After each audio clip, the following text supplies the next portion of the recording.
back in the bed. We back in the bed.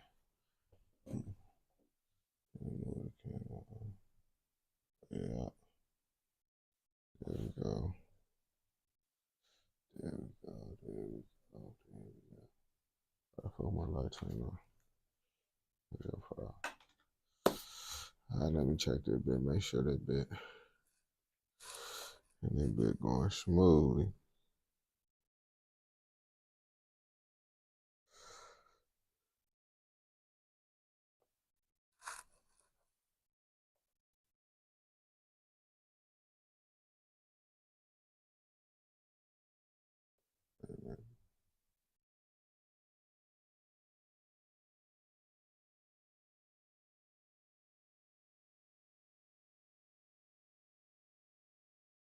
All right.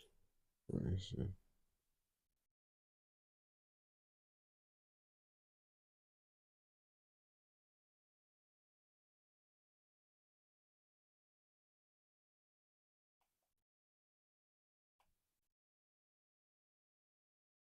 I'm doing the font so small. Oh,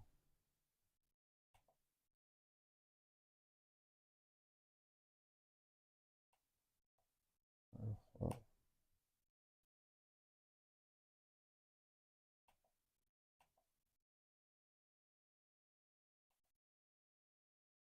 Booty change. Yeah. Okay, so I got it, but these bitches small.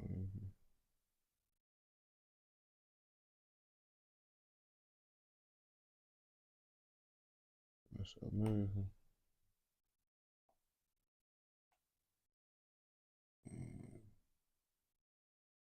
Yes.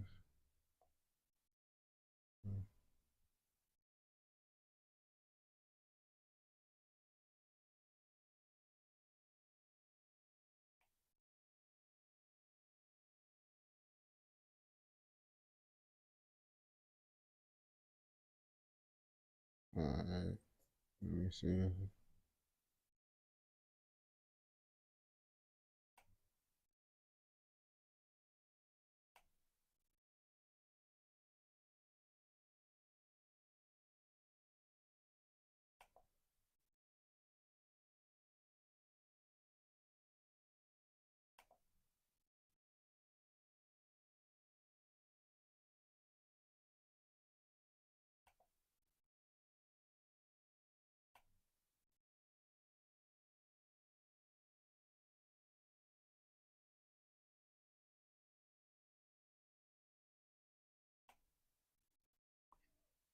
Hold on.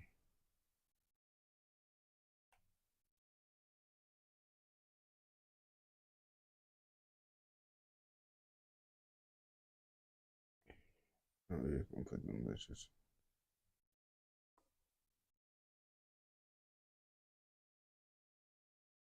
If this shit not that bad, I would leave it at that size.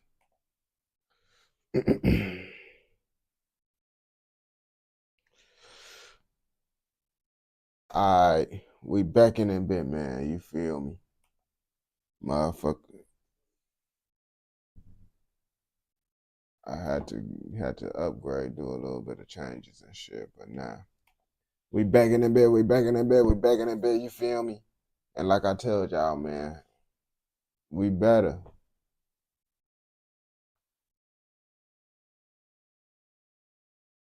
You see, y'all see we got the mic. You see we got the better camera. Like, what else is it to do but to go up, y'all? I don't think it's nothing else for niggas to do but to go up now, man. Y'all don't understand how happy I am because this shit took so long for me to figure out how to get this shit to go right, bro. This dumbass laptop trying to get the mic connected, getting the camera connected, all this shit, bro. But we get it now, man. So now we're gonna be able to get back on the street because I was doing good with my streak of posting and shit. But this new laptop fucked me up. I ain't gonna bap to you. This new laptop but fucked me up a lot. But we good now. Let me see. I just wanted to make sure everything was good because I did some settings.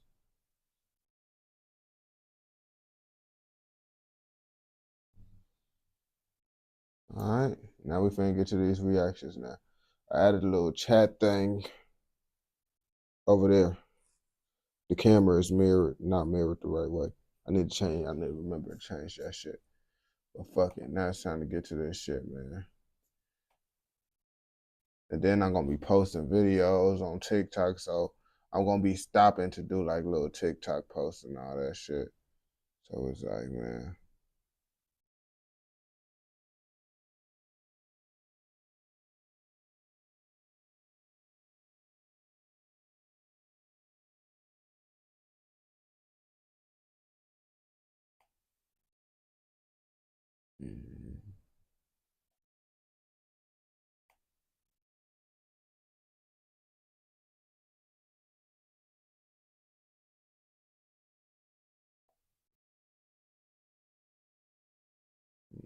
Fuck it. I gotta roll up anyway.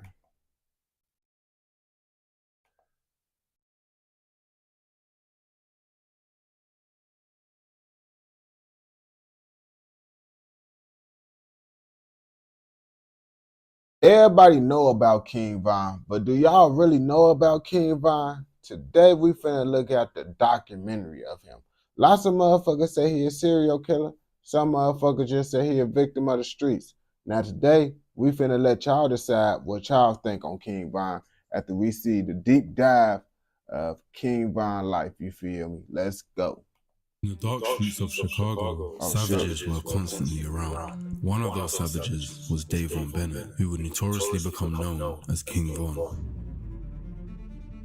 Von was a different type of dog. He would allegedly murder his rivals and commit other acts of violence. Was that a fucked up individual? No, it was a demon living in Von. Something was wrong with him. That's not human, man. You're not regular, man.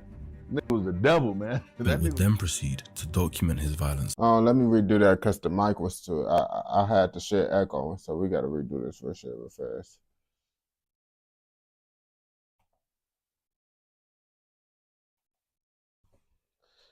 Everybody know about King Von, but do y'all really know about King Von? Some motherfuckers say he a serial killer. Some motherfuckers say he's a victim of the streets. But today we finna go into a deep dive of his life before the fame and what made King Von King Von. And let's see what y'all think about him. Savages were constantly around. One of those savages was Davon Bennett, who would notoriously become known as King Von. Von was a different type of dog. He would allegedly murder his rivals and commit other acts of violence. Was that a fucked up individual? No, it was a demon living in Von. Something was wrong with him. That's not human, man. You're not regular, man. That ain't gonna capture you, man. You see them sending these little clips of shit on the motherfucking Instagram and shit. Motherfucker, they be using that shit on TikTok and shit. Be like, oh yeah, woo woo. They be saying King Von a menace. I would always be hearing that. That man was a demon. That shit be wild. They be overplaying that shit on TikTok. It was the devil, man. But would then proceed to document his violence on social media, mocking the deaths and making clear how prideful he was about his savagery. As time would go on, he would become a successful rapper, and music would be a new way to document his violence in an artistic format, but still in a way that he was able to glorify his dark behavior. Von's life is marked by a series of traumatic events, environmental pressures, and personal choices that have shaped his psychological makeup. His alleged violence and actions have been documented many times by now, but this isn't one of those. This is a deep dive into the mind of King Von, to understand his psychology and explore his evil. So this is it. Okay, so I guess I was a little bit wrong. We finna go into the mind of King Von to see what the fuck be going on through his motherfucking head. Basically the same shit, I ain't gonna lie to you. And I appreciate the sub, man. Body into attempt. I'm sorry? There are murder cases on his file that he beat. He gets released because the witnesses come up dead. Some people need to be gone, bro, in order for shit to get better. And he one of them. Bro, I mean, yeah, you see, I don't like how they overdoing that shit, bro, because it's like they acting like King Von was out here killing innocent motherfuckers. King Von was killing motherfuckers that supposedly want to kill him. That's what come with being in the streets. Now y'all mad that he's good at being in the streets. He good at being a gangster. Hey man, if they ass acting like he's a demon and shit like that, bro, y'all ass need to be out the streets, gang. That's what you supposed to do when you in the streets. How y'all niggas gangsters and shit talking about, bro? Like, bro, come on now. That's he doing what the fuck, y'all? Come on now, that's the street shit.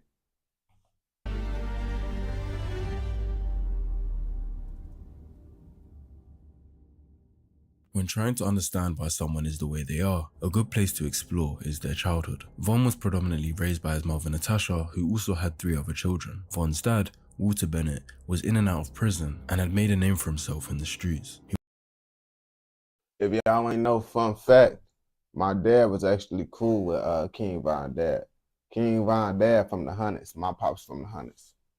He went by the name Silk and had ties to the Chicago street gang, the Black Disciples, or BDs. However, being in this life rarely comes to a good end, and Silk's end was deadly. Yeah, sniper. I hit him with a sniper rifle. They at the fucking skate rink, but you know, that's another story. Shot dead with a sniper rifle, Von would lose his father at the age of 11 years old. This would not only hurt him, but create a bigger void in his childhood. Whether his dad was alive or not, him being in the streets a lot before his death deprived Von of a stable male role model, which can impact a child's development of identity, self-esteem, and understanding of societal norms. Man, you going a little bit, like, I ain't gonna capture you, gang. I feel like Von was gonna be in the streets regardless. Folks, whether he had his pops in his life or not, because 9 times out of 10, when your pop's a street dude, you gonna end up becoming a street dude, you feel me? I ain't gonna bap to you. Norms. In fact, Von's stepfather was a drug dealer too, making drug money that could buy Von and his siblings nice shoes. So in terms of having someone to motivate him to get out the hood, that was void. The streets would have been glorified in his young, impressionable eyes. Being raised in South Chicago, Von had a lot of bad influence around him. Violence was a daily occurrence, and he picked up on it fairly quickly. I like being outside. One of the little boys that like sneaking out, just being outside all day, just doing bad shit. The gun, all that shit ain't come to play till like what, late 8th grade or some shit, 7th, 8th grade, when it really got to that point where you gotta hurt somebody or somebody trying to hurt you, or you gotta protect yourself. I ain't gonna bap to you, bro. He telling the truth. Now me, I kind of always try to stay away from the street shit, you feel me? Like, I tried to, but I hated it so much just because, you know, when I moved to the burbs, and it wasn't like no good burbs, it's Cal City. I just was seeing other motherfuckers' lives and shit, then I compared it to my life, because we ended up moving with my brothers and sisters' father, mama. So they stayed in Cal City, so we was over there. I was just seeing their life and shit, and I'm like, damn, I'm dealing with this street shit, like, you feel me? Like, my pops was in the streets, and my brothers and sister pops in the streets, so it's like, damn, that shit made me mad, bro. Then I see motherfuckers that had parents that was taking them on trips, all that shit. That shit made me hate that street shit. I ain't gonna bap to you, though. But at the same time, some motherfuckers see that shit, and they get infatuated with that shit. But with the gun shit, I was around those guns and shit. Like, my homie damn near almost accidentally shot me. I think that shit was that was down there like 6th grade or some shit. Playing around with a pipe and shit. So from potentially as young as 13 years old, Von would bring guns into school for protection. Instead of being able to focus on education and developing career prospects, Von had to worry about staying alive and making it through the school system without ending up a statistic. It's easy for people in privileged positions to look down on gang members causing violence in the streets, but growing up in the ghetto with prevalent crime and poverty exposes individuals to violence, instability, and limited opportunity. But you don't realize that. I ain't gonna capture you, gang. Yeah, but at the same time, they're just you gotta be a strong-minded individual too, not let that shit become you feel me? And lots of motherfuckers is not really strong-minded individuals. Me, I'm a different breed. I'm just a strong-minded individual, you feel me? Like, motherfucker, my grandpa locked up for a body. My uncle locked up for a body. Like, shit that y'all be talking about with these rapper shit, but my family been there, done that, you feel me? So it's like, all that shit, bro, you feel me? I had to be a strong-minded individual to not be like my family. Like, this my blood. This ain't no me trying to go into the streets and chase some shit, bro. Like, this me. Like, this my family on game. Like, this what I grew up around. I ain't never seen no man work a job. Never in my life seen a man work a job to provide. For me, in my household, of course I seen a man work a job, but no provider in my household that was a man worked a job. activities. You don't have a choice. Either you're gonna become this type of person or you're gonna get wiped out. So you come outside, you could be on, oh, I wanna get a job, I wanna be on the cool shit, you can't do it because it don't take it from you. You know what I'm saying? It's just different. This environment can You just gotta know how to move, gang. You gotta know how to move. At that point, you feel me? You gotta know how to move because it's about, you feel me? What really get motherfuckers caught up is, you feel me? If you in the streets, gang, well, not even in the streets. You live in the hood, bro. You go to school. 9 times out of 10, your homies, your childhood friends gonna end up growing into motherfuckers that's inside the streets. And then it's like, they gonna get involved into shit, and then they gonna get involved with that shit if you continue to be around them or you separate yourself. Me, I separated myself. Other niggas, they ain't gonna separate themselves because they feel like, oh, I gotta be a real nigga, I can't be fake. No, it's about you being smart, gang. On gang, that's all it is to it. Like I tell my homies right now, I'm like, nigga, why would I go to the city to see you when you could come to the burbs to see me? Come on now. Other niggas gonna try to go back to the hood, be on the block, this, that, like all that shit, bro. I ain't gonna cap to you. That shit be slow. Like I'm just smart, gang. I feel like I'm just smart though. normalize illegal activities and desensitize individuals to violence. What is almost an inevitable outcome for someone in this environment is becoming affiliated with a gang. Around age 14 or 15, Von would move to the Parkway Gardens housing development. At the time it would be known as Wick City, but after a member of the gang named O.D. Perry was murdered, they renamed it O Block in his memory. O Block would be for block called Tukaville, which for the same reason as O Block, renamed their gang in remembrance of their murdered member, Tuka. Joining a gang can provide a sense of belonging and protection. As Von's life would go on, you'd notice he's very much a people's person. He'd love talking and love hanging out with his associates, so being in a gang gave him that sense of belonging, especially one where they get to share their interest in deviance. But being in a gang also immerses individuals further into a culture of violence and retribution. As mentioned, these rival gangs had both lost members, but it would continue to be a tit-for-tat beef, one that Von would inevitably have to involve himself. You see, and that's when they come in at, like, niggas end up, oh yeah, niggas end up homies dying and shit, and that really could go one or two ways, gang. You could be like, all right, gang, I need to stay out this shit, or you gonna be like, I need to get that get back. And no, I wouldn't say one way is the wrong way. You feel me? One is a more mature way of thinking, you feel me? Cause like I tell people all the time, bro, like everybody got homies that passed. If you in the city, everybody got homies that passed away, bro. You gonna know someone that got killed. Not know just died. You gonna know someone that got killed, gang. So it's like, now you gonna have to make that decision on if you gonna crash out or you just gonna, you feel me, live through the pain of that shit, bro, and do better with your life to make sure you're not inside that environment so your kids and your family and the people you love that's still alive don't gotta be inside that environment. But will I sit here and say, I don't want the nigga that killed my homie dead? Hell yeah, I want that nigga dead. If I knew I couldn't go to jail for the shit, I would do the shit. But I know I got too much shit to lose to be up in jail. So I'm gonna leave that shit. Cause like I tell motherfuckers, I'm like, bro, I'm not the only one, his homies. He got homies that's really in the streets. I'm gonna leave the sliding to them, you feel me? I love my homie. I crash out if it was motherfucking purge, but I'm sliding on gang, but I can't just go to jail. I got too many responsibilities to just go to jail over some shit. But everybody know it's all love. I love my homie death on gang, but you feel me? It's a certain level of maturity that come with this shit. But if you wanna grow, you gotta have that level of maturity, because if you over here try to slide for everyone that do some wrong, bro, you're gonna end up in jail. The close proximity between the two gangs and a lack of policing in the area made it easy to kill and have a lower chance of being caught, and therefore allowed members to have the potential of getting away with murder. We're going to take you now to Chicago, where this past weekend at least 52 people were shot, 8 of them killed, in a wave of violence across the city. What is going on there? Here's Chris Bury. Von would first go to prison age 16 for armed robbery. Whilst in prison, Von would come out to multiple friends losing their lives in the streets. He would later exclaim how much this hurt him, saying these deaths changed his plans and now he has to get his hands dirty and pull his mask out. So after losing these friends in 2012, Von would feel vengeful. You see, that's what I'm saying. He took that route. Me, I'm like, man, I gotta get the fuck out this shit, man. And what fucked up my head was, gang, my homie, when I came from the city to the burbs, yo, hey, how you doing? When I came from the city to the burbs, motherfucking, I thought the burbs was so, like, just because it's the suburbs, it's a good place. It's a nice place. My homie got killed in the burbs.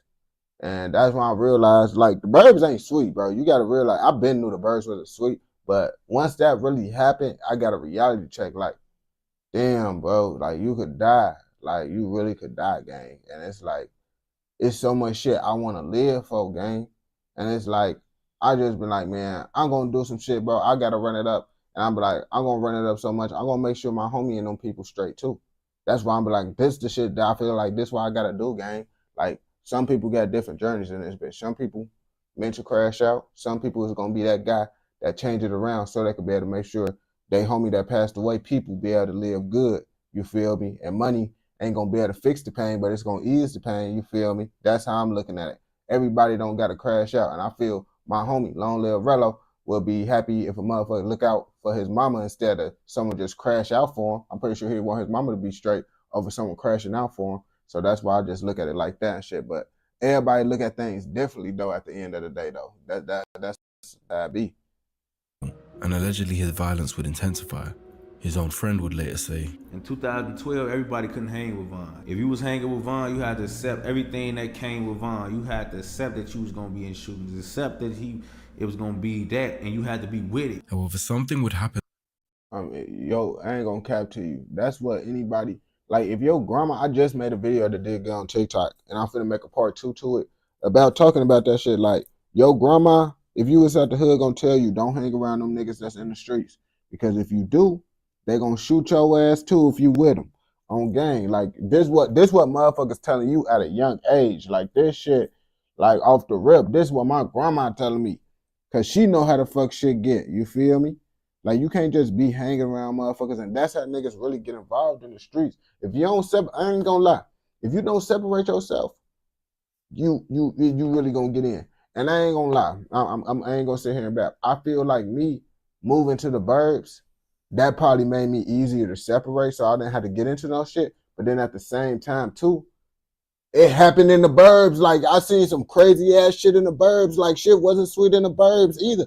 So it's like, I don't know. And I still end up moving back to the city. Like, I moved to the burbs, to the city, to the burbs, to the city. Like, I kept on moving back and forth and shit. So it's like, man, but me moving around so much is what really helped me not be in no street activity. Because it's like, you gonna move around so much, you can't really get involved in nothing. You steady moving around. You understand that? Like, most niggas that be in gang, boy, they been on those blocks since they was born. I ain't gonna cap to you. The longest spot I've been in was 90th and Commercial in the hood. My granny got spots, and of course we moved back and forth with my granny, but 90th and Commercial, you feel me? That's where I was at. In that year that I believe really made Von go that one step further. On the night before his 18th birthday, Von and his friend Tony Dunn, known as White White, would go to a store. Von went in whilst White White waited outside. Von heard gunshots and ran outside, only to find his friend bleeding out on the floor. In the early hours of King Von's birthday, White White would be pronounced dead. Von would later say in his music that this event is what would turn him into a demon. Von losing close friends and even watching his friend die in the street were traumatic experiences that could have led to post-traumatic stress disorder, or PTSD, characterized by emotional numbness, hyperarousal, and intrusive memories. All of these are particularly important symptoms. I ain't gonna catch to you, gang. I think I had PTSD, but but I really don't wanna go to like no therapist or nothing, cause it's like sometimes you feel me, like thoughts do play back and shit, gang. When I was a kid and shit, and it's like, it wasn't shit I could do about it. You feel me? I ain't getting no weird shit like get raped and none of that shit like that, bro. That shit ain't happen. Not saying that's weird, but that shit ain't happened to me, gang. You feel me? I ain't getting no PTSD on that. But it's just the shit that I seen happen to my mama and shit. Like, I seen some fucked up shit happen to my mama, gang. And it's like, I feel like, I tell people all the time, I be like, my house was so fucked up, bro. I didn't need to go to the streets to get any more fucked up. There was so much fucked up going on in my house, like abuse, neglect, all that shit. Like, that shit was real. So it's like, sometimes that shit do, you feel me? But what I do is I just smoke a little blunt, get to posting some videos, and think about everything I'm gonna accomplish one day, you feel me? And the thoughts go away. symptoms to focus on, but the key factor in Von becoming a demon would have been the emotional numbness. After seeing something so brutal, he no longer had any emotional barrier to murder. It was just an action, and retaliation by murdering someone else was just something that needed to be done. Within the next 3 months. But it depends, bro. That's what I'm trying to tell you, bro, because you see, the only reason, like, the one thing, like, I won't beat a bitch ass, gang. I won't beat a bitch ass. No matter how mad I am, I won't beat a bitch ass. Because what I seen, bro. So some niggas see shit and they be like, I never want to be like that. And you see, the main thing that I feel made me hate street dudes is because what the street dudes did to my mama. So I didn't smoke for a long ass time. I started smoking at 16. Some people be like, oh yeah, that's young. It's not young where I'm from. I started smoking at 16, right? And I didn't smoke for the sole fact of I didn't want to be like my motherfucking brothers and sisters' dad. You feel me? He was really trapping, really in the streets, ooh, this, that. And I thought if I did things like him, I would turn to him. And I didn't want to turn into the thing I didn't like on game. So it's like some people will see some fucked up shit and be like, I don't want to be nothing like that shit, gang. But then once I realized that I could still do this type of shit and still be me, like I was a kid, it was hard for me to process everything that was going on. So I just took it as, just don't do nothing like him, just don't, you feel me? I didn't know what made folks be how the fuck he was as a kid. I didn't know what the fuck was, you feel me? I didn't know what was going on with him, so I just thought it was the drugs, this, that. It wasn't the drugs, bro. Something was just wrong with folks on game. That's that street nigga shit, though. That's, you feel me? So that's why I just took that as a kid, don't do drugs, but this shit ain't do that shit, bro. Folks was just on weirdo time.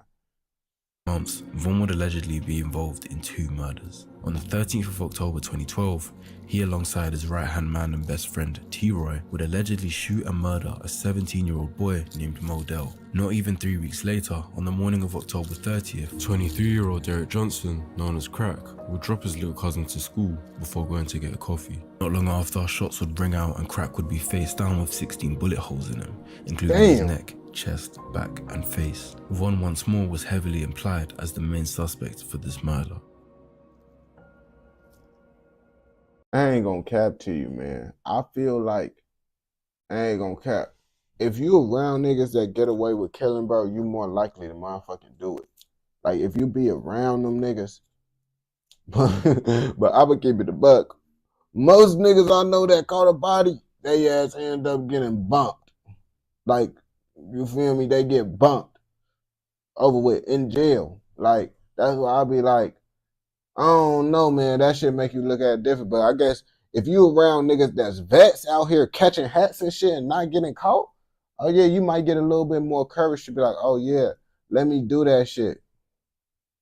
Me? I see that shit, man. I see niggas getting time, they life taken away from them. I'm not trying to do it, bro. The only way I tell people, only way I'm gonna kill a nigga is if a nigga try to kill me, because I ain't gonna have to be in jail. I don't have a problem with smoking nobody. Like, I would smoke, bro. That shit ain't shit, gang.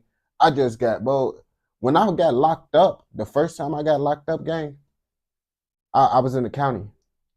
I'm like, can I get my phone call? I need to make sure my dog's good. The nigga walked off on me. This nigga is crazy, bro. He don't give a fuck about my dogs. I can't be up in jail now, because it's like, now if I crash out, they ain't gonna let me make sure my dogs is straight. My dogs is my babies. I ain't gonna capture you. The most darkest times, my dogs is always, not these dogs, but I got a strong love for dogs, man, because they was always there for me and shit. So you feel me? My dogs is my heart. You feel me? So when I got locked up and I couldn't help my dogs and shit, make sure they was good, I'm like, oh yeah, I can't crash out on gang. Now, murder for survival would be one thing, but Von being an avid user of the platform X, formerly known as Twitter, would be something that allows us to get some sort of insight into his mind, and these tweets would suggest that he got more than a feeling of survival from these murders. Following the deaths of both Modell and Crack, Von would tweet some sinister things. A week after Crack's murder, Von would tweet saying, acting tough, 6 shots up in your face. And the week after that, he would double down by saying, bang 6 times, all face. Although the crime report I looked at didn't state exact specifics, it does say Crack was shot 16 times, including the face. So 6 shots in the face would definitely be believable. Not only is this more gruesome and violent than just shooting someone from afar, but the fact he wants to relive it by announcing it publicly shows how much Von enjoyed the brutality of this murder. At the start of November, he also tweeted, "Damn, Mordell and Crack got killed in October. Who's gonna get killed in November?" And someone asked where I'm from in the comments. I didn't see the comments, but yeah, I'm from Chicago. I'm from the east side of Chicago, 90th in Chicago. I said 90th in Chicago. 90th in Commercial, far over east by the lake. I always lived on the east side, like 76 in South Shore. I lived over on Buffalo. You feel me? Like, y'all could literally go see, like, I did a couple videos going back to my old neighborhood and shit. You feel me? Getting food and shit out there. But yeah, I'm from the east side of Chicago, man. Born on the east side, raised in the east side. Real east side, baby. Born at Advocate Trinity Hospital on gang. Stay tuned. Suggesting he saw these murders as some sort of game or sport.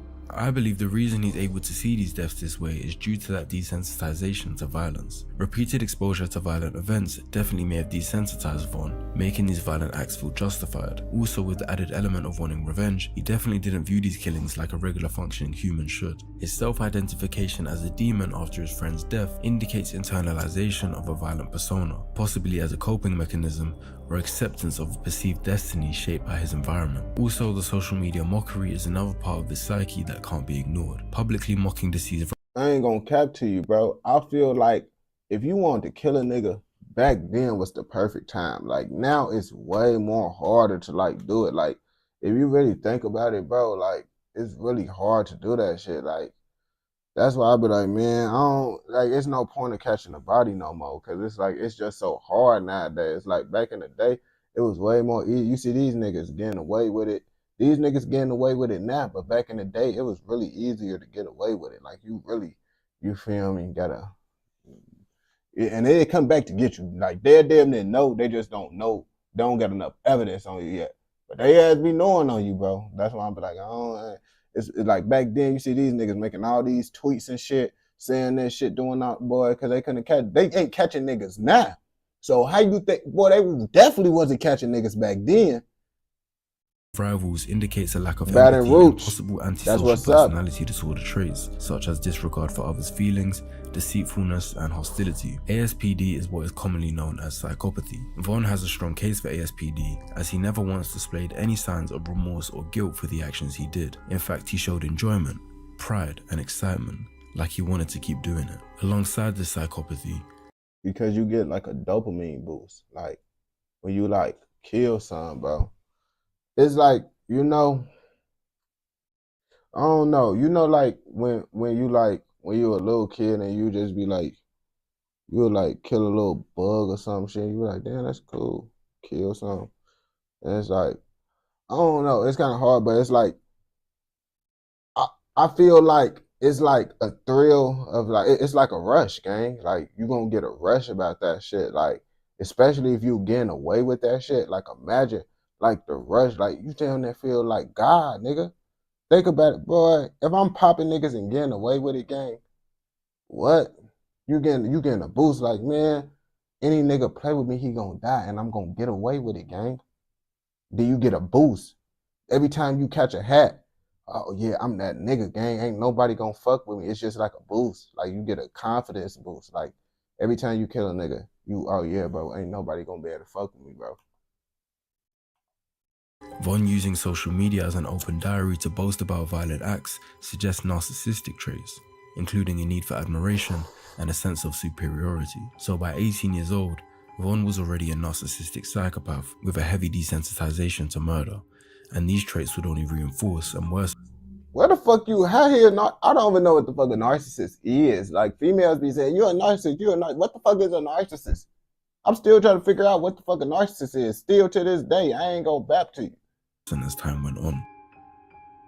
In 2012, Von would be imprisoned for unlawful possession of a firearm. He would remain in jail for over a year, a period spanning from November 2012 to February 2014. When he came out, the violence started. And I ain't gonna cap to you. Most niggas gonna go to jail in Chicago for a gun. And then lots of niggas sit in jail because they get a second chance, and then third chance, and then they fuck that shit up. Me? No. I told my homies too, when they got locked up, nigga, take this shit serious, bro, because we get locked up under the age of 21.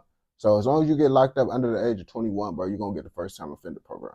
So I tell my homies, gang, take that first time offender program serious, bro. You don't want to be a felon, gang. Like, I see how this shit go. You don't want to be a felon, gang. Take this shit serious. Motherfucker, get this shit so you're not a felon. Be able to get you a legal pipe. You good, gang. All this hot shit, bro, out the window. This shit not worth the gang. Like, this is why I'm telling my homies this shit. They, bro, off of probation. They legally just got their gun card. Come on now. That little 2 years probation wasn't shit compared to them you being a felon for life. You feel me? You gotta have niggas like me around though that tell you that other niggas gonna be like, man, you gotta get you a pipe. You gotta get back on the streets. Well, and I ain't gonna cap. I was a tweaker too. When I got out of jail, bro, I had me a pipe waiting for me, gang. I could merch. Anybody who know me know it's merch. I already had pipes and shit waiting for me when I got out of jail. I was a fucking tweaker. But I had to fucking, and also I was taking that shit too. I was taking that shit, bro. I used to be popping that shit, all that shit. My mind is way more there now on gang. It's not like how it used to be, but also I'm like 2 years of not taking no pills, gang. So it's like, that's a whole different me now from back then. The young me popping them shits, doing all that dumbass shit. Started back up again. I'm not going to focus too much on the particular details of his alleged victims, but this next one does need some context to really understand the evil inside. 17-year-old gangster disciple Jakara Barnes, known as K.I., was a legendary figure in Chicago gang history. The Chicago Sun-Times referred to her as a female assassin. She was allegedly heavily involved in the killing of O.D. Perry, so her beef with O-Block and Von was intense. However, Von would treat K.I. very differently to his male rivals. He would tweet her constantly and act as though he was flirting with her. However, it's highly probable that he never actually liked her, but was probably trying to manipulate her. So I ain't gonna cap to you, bro. I was looking at this little shit popped up on TikTok, bro. That nigga Tay Savage said, King Von was getting booty pics from K.I. I don't know if it's true or not, but Tay 600 is his homie. He said he was getting booty pics from K.I. So shit, I don't know. King Von probably did want to tap that, bro. I don't know. Something probably is wrong with folks. He over here getting booty pics from K.I. and shit. So she could let her guard down, allowing him to kill her. He would say, "I think I love you," and call her wifey multiple times. Someone years later also allegedly hacked her Twitter account and posted her DMs with Von, and he was asking to sleep with her. This was prior to him going to jail, but when he got out, things got more hostile. Von had lost a friend whilst in prison called J Money and would come out to K.I. mocking his death on Twitter. A taste of his own medicine. She even tweeted that if she could, she'd dig J Money up and shoot him again. Von would stop tweeting her for a couple months. And on April 11th, 2014, K.I. would... Yeah, Von was like, hey, shorty, nah. Like, I want to fuck you and shit, but you can't be doing all this shit now. You can't be out here dissing my homie like that, man. Like, I ain't fucking with no shit like that at all. You got a nigga fucked up. Got a nigga fucked all the way up on gang. Would be standing on a porch before being gunned down. She would be shot 9 times and be pronounced dead 2 hours later. Von would be picked up by the police later that month, but he was never formally charged with K.I.'s murder. The police were unable to charge him due to inconsistencies with witness statements. However, many years later in 2021, police finally revealed the murder was indeed Von's doing. Again, following this murder, Von's mockery using social media will continue, tweeting, "I see people aren't going to get the picture till they get put in a frame," with a laughing emoji, which doesn't seem like the worst thing, but it becomes more... You see, like, I ain't gonna cap to you. They ass be in real life just telling everything on Twitter, bro. Like, what the fuck? It was easy as hell to get away with this shit. So easy, these niggas just they'll go into full details on what they finna do on Twitter. More sinister when you find out that was one of K.I.'s final tweets a week prior. After getting released by the police who failed to charge him with this murder, he tweeted, "Beating bodies ain't no going to prison," which fed his narcissism and made him feel invincible. And Von would prove how invincible he truly felt years later. What he mean by Due that? to K.I.'s notoriety, allegedly killing up to 17 people as a female gang member, a documentary was being... 17 people. So y'all telling me. So y'all telling me that y'all really believe that KI killed 17 people. This what y'all telling me. The internet is a crazy place. I ain't finna cap to you. Being made about her. Due to an oversight from the production team or just a lack of research, they decided to ask King Von himself to be a part of the documentary and to speak on his relationship with KI, not knowing that Von was her murderer. Von jokes about how he wanted to sleep with her, occasionally grinning, as the murder potentially replays in his mind. Being in this documentary would have boosted his narcissism, knowing he wasn't just getting away with murder, but was being able to mock it on a bigger scale. In Von's mind, impunity was constantly reinforced. This is the ability to act with exemption from punishments, losses, or other negative consequences. I ain't gonna cap to you. That's the main. And I be telling motherfuckers all the time, jail is a real good deterrent to stop motherfuckers from, like, you feel me, a smart motherfucker. Some motherfuckers just be slow. But jail is a good way to stop a motherfucker from doing shit. Because I was literally telling motherfuckers, like, imagine, bro, if niggas know they couldn't go to jail, bro, it would be teachers sliding, all types of old people sliding. I feel lots of people want to slide, bro. Like, everybody want to slide and kill somebody, bro. Like, you can't just sit here and say, like, you don't, bro. Everybody wanted to at one point, bro. It's just the fact is, bro, some people got the motherfucking self-control to be like, okay, no, it's not worth it. Woo, this, that, and the third, you feel me? Like, you gotta think about it. It's probably lots of motherfuckers out now that think like Jeffrey Dahmer and Ted Bundy and shit, but these niggas got self-control, so they never gonna, you feel me, they able to control their urges and shit. You gotta think about it. It's lots of niggas that's probably mentally a killer, damn near a serial killer, bro, and they just got lots of self-control. But if they take drugs and shit, they lose that self-control, bro, and then you get to killing motherfuckers and shit, bro. That's why lots of motherfuckers get to killing on drugs, bro. They didn't already want to do that shit, bro. It's just they had that little bit of self-control that be like, oh, nah, bro, you shouldn't do that shit. Until, you feel me, you lose that shit, and now you just out here killing motherfuckers and shit. For his actions, repeatedly evading legal consequences may have reinforced his belief in him being untouchable, making risky and criminal behaviors something he'd want to keep pursuing. In fact, the same month he was released for the KI murder, he would murder again. On the 29th of May 2014, a birthday party would be going on that Von attended. It's stated that Von was chatting up other party guests until he spotted two rival gang members at the house and took off. Time went by, and later on, one of Von's rivals looked up and saw Von with an associate approaching the house, and the two of them fled. Von chased them whilst firing his gun, hitting both of them, but they got away. When the smoke had cleared, Malcolm Stuckey, a 19-year-old that wasn't one of Von's rivals, was face down on the grass between the sidewalk and street. He had been shot 4 times, including one to the head, and would be pronounced dead at the scene. The reason this is important is because although Von almost certainly did this murder, he would never brag about it or make fun of it on social media. This shows us that Von's satisfaction only comes from making his rivals lose their friends. I mean, obviously, I mean, like I literally told y'all, like, in the beginning, like, y'all acted like he's a fucking serial killer. He like to kill people that want to kill him. It's like a game, bro. What the fuck? Like, y'all acting like, bro, just out here just, oh yeah, he see a random motherfucker, he want to kill them, bro. Like, bro, that's how y'all be making it seem, bro. Like, he killed niggas that want to kill him. End of story, bro. Y'all trying to go dig deeper. Oh, it's psychological. Like, bro, what the fuck, man? Like, gang, this how it literally be, bro. That's all it is, bro. This just how it be, bro. He enjoys brutally taking something from them, and not just murder in and of itself. Von would remain in jail for this murder awaiting trial, from June 2014 to December 2017, 3.5 years in jail. However, by some powers, he managed to escape long-term punishment. Von's accomplice in the shooting would back out of his deal with the courts last minute, and in a crazy turn of events, Von would get away with this murder as they had no more strong witnesses willing to testify against him. I don't even think it needs to be stated how much this would have been a driving force for his grandiosity and narcissism, as down the line he would continue to be braggadocious about what he's done in the streets, but upgrading from Twitter to a more artistic format.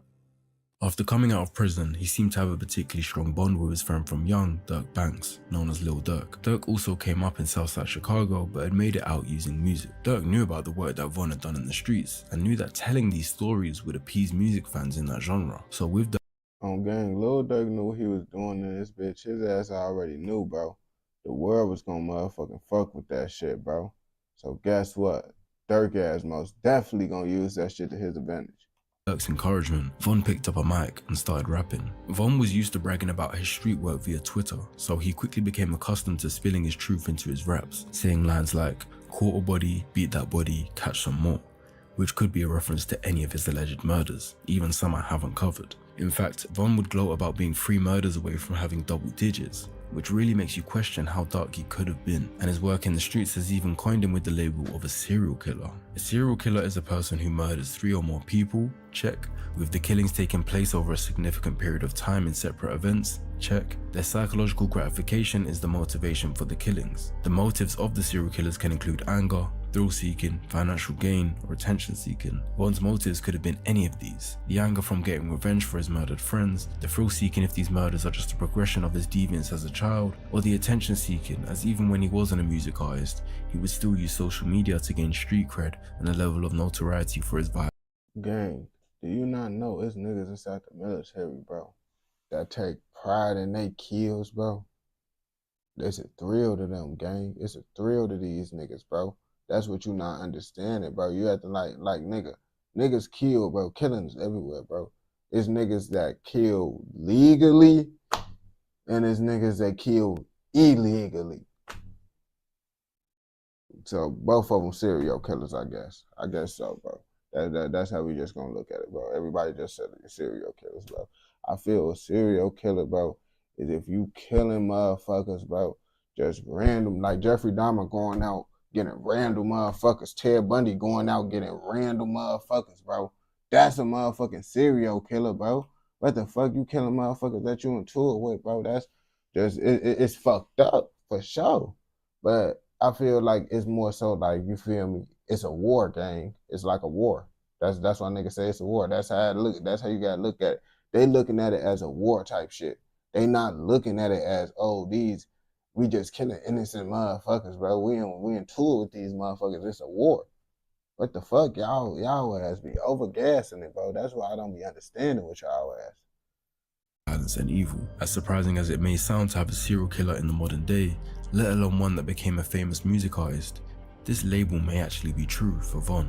Starting a music career provided an outlet for his experiences, but he continued to glorify violence in his lyrics, possibly making this the way to gratify his criminal activities and status, without having to continue the risk of getting caught in the streets. He gained a big audience for his gritty lyrics and depiction of the realism of being a killer in the streets, and this allowed him to be put on a big pedestal for these acts of evil. Von's success in music didn't stop his deviance, however, but from what I've researched, it stopped him murdering directly. In August 2020, a rival of his named FBG Duck, who also made music, was gunned down in Chicago in front of a designer store. Although Von wasn't physically there committing the murder, he allegedly put a $100,000 bounty on his head, using his newfound music money. This further proves that Von's satisfaction comes from seeing his rivals die, more than the act of killing itself. Von felt on top of the world.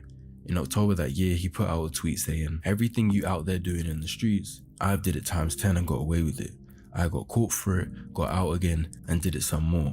Then I got rich and took care of everything and everybody. We'll never be equal." He clearly felt super prideful that he'd done so much and believed that he was the top guy in the game. But they say to I mean, I ain't gonna cap to you, bro. That's damn near hood level status right there, what he did, bro. You go to jail, beat a body, become a rapper, get rich as hell. That's every nigga dream. Let's be real. to never be too comfortable at the top. Von had a minor beef with another artist named NBA Youngboy, who had an artist signed under him named Quando Rondo, and amongst the street nature, an associate of an op is also an op, so Von and Quando didn't like each other. One day after one of Von's shows, he would be outside a club and see Quando, and within seconds, he'd swing at him and start a fight. However, Quando's friend Lil Tim would hop out of the vehicle and shoot Von. Von had been hit multiple times and would later be pronounced dead.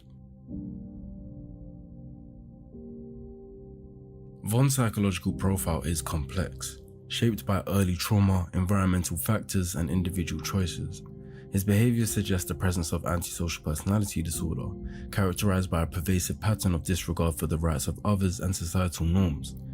The combination of a traumatic upbringing, lack of positive role models, reinforcement of violent behaviors, and absence of legal repercussions created a perfect storm for the development of his criminal identity. The only time Von ever showed vulnerability was upon learning about his best friend's death while he was incarcerated. Von was imprisoned awaiting trial after his murder of Malcolm Stuckey, and during that time, his best friend and right-hand man T-Roy, who Von had committed a lot of these violent acts with, was shot and killed in a shop. Von would admit that upon hearing about T-Roy's death, he was in tears. Miss my dog. Before they killed my dog, I was locked up. Killed me, I broke down. I ain't cried so long. His admission of crying indicates that he was capable of deep emotional connections, albeit limited to a select few. It was the same emotions that he channeled after the losses of his other friends to turn to killing as revenge. Despite these moments of grief, he did not regret his involvement in the street life. This suggests a compartmentalization of his emotions, where he could experience personal loss without reassessing his lifestyle choices. His music career, which celebrated and glorified his violent actions, not only reinforced him being dark and twisted, but also potentially influenced others, perpetuating the cycle within his community. In the end, Von was only ever bound for his actions to have consequences, and in the eyes of some, he survived way longer than he should have. Okay, bro. His ass trying to make that shit overly dark, overly deep. Ooh. Okay, gang. What the fuck, bro? Like, y'all ass be making shit so much more than not. Like, y'all do all this fucking research, all this shit, just to still be wrong as hell, gang. Like, the nigga just into it with his ops, bro. Like, if a nigga was killing random motherfuckers, gang is a fucking serial killer. If y'all, that's what I say, a serial killer. A nigga getting into it and killing motherfuckers he into it with is not a serial killer. You see, he felt bad. Y'all said folks felt bad for the situation with Michael Stuckey. That's what you said. You said he don't be making fun of that situation. So obviously folks ass got a heart, but y'all ass wanna think motherfuckers just out here. Like, yeah, it's fucked up. He accidentally killed someone, gang. But that's what come in the streets, bro. But him killing his ops, bro, I don't think that make him a serial killer, but that's whatever y'all, you feel me, think. If you don't fuck with this video, I know your ass gonna fuck with another motherfucking video. But if you hearing this shit right now, I know you fuck with this video. So go ahead and watch another motherfucking video. Don't forget to like, comment, subscribe, and turn on post notifications so you never miss out on any content like this. Go! I appreciate the sub. I'm not finna hop off of live or nothing. I just gotta post this little I gotta post this motherfucking these TikTok videos and shit, gang. Cause I be having to multitask.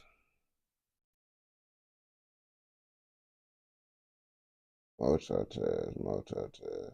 I just got y'all on live. Damn, this video kinda long. 1 minute, 36 seconds. Wait. This shit.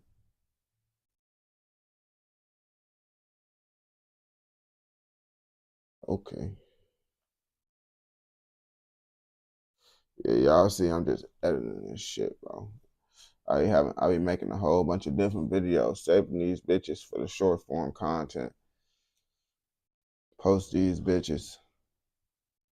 Should be crazy, man. I don't be feeling like doing this shit. I really just be trying to do the reactions and shit, but really this shit is what pay the bills, bro. Like TikTok short form content. Like, that's what's paying the bills right now, bro. I'm doing YouTube because I fucks with it, bro. I fucks with y'all, bro. I fucks with all this shit, gang. So it's like, bro, we in this bitch motherfucking grinding with it. You feel me? I end up taking this shit serious. Got a new laptop. Got upgraded my Wi-Fi. Did all that shit. I'm posting on my second page right now, bro. My second page. Just gotta upload this, then we gotta upload that same video over to Instagram. And then TikTok, I post totally different content. Then I also gotta post YouTube videos, so I ain't gonna be on this bitch for too long. What time is it? It's 4 o'clock right now.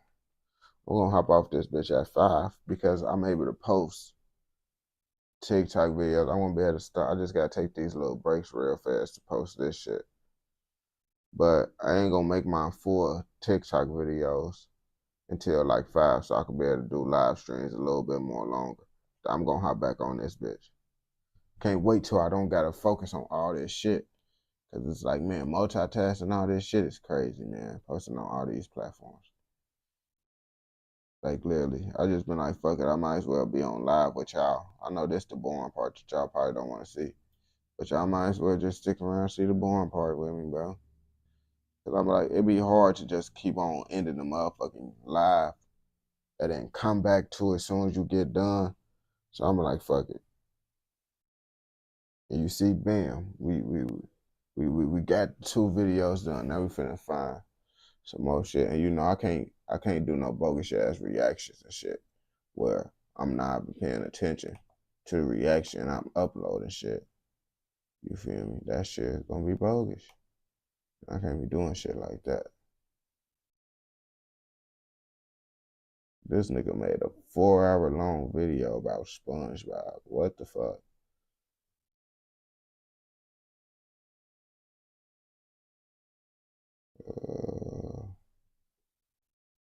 And they just drop some music. That shit crazy.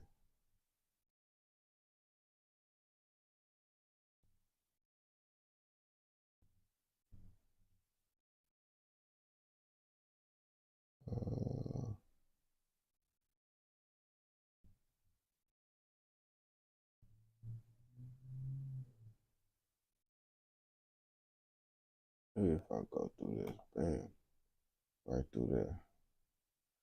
Okay, this video posted. No, not yet.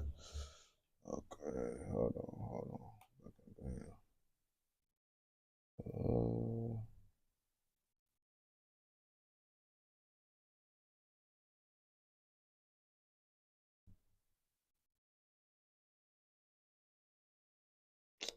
Man, what the fuck? Alright, hold on. We can just go to this. I know. Did I do that?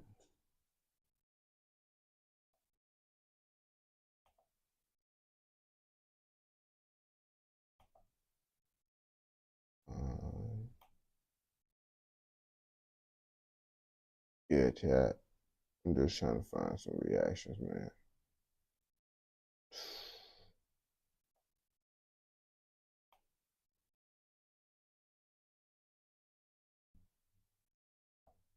Fuck that.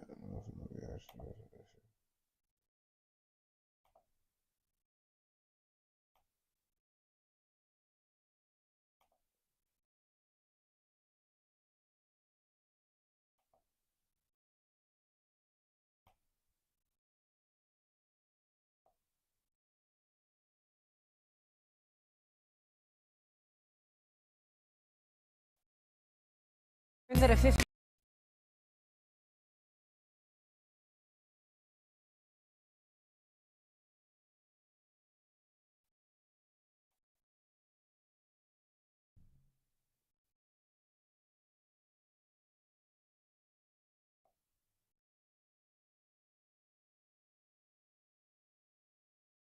No, that's not just doing that bullshit.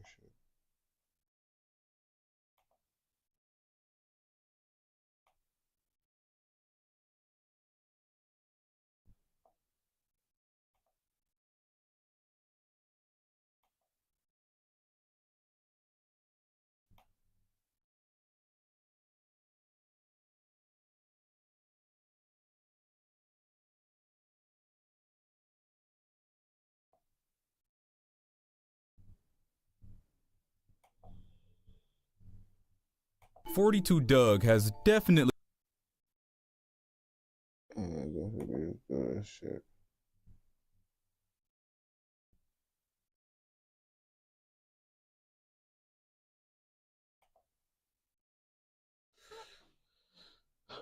Everybody know 42 Doug be getting into trouble. Like his ass was in jail for a good minute. He just got out literally not too long ago, you feel me? But what exactly have he got in trouble for? Like lots of people just be knowing his ass be getting locked up, but what exactly did he do to get locked up?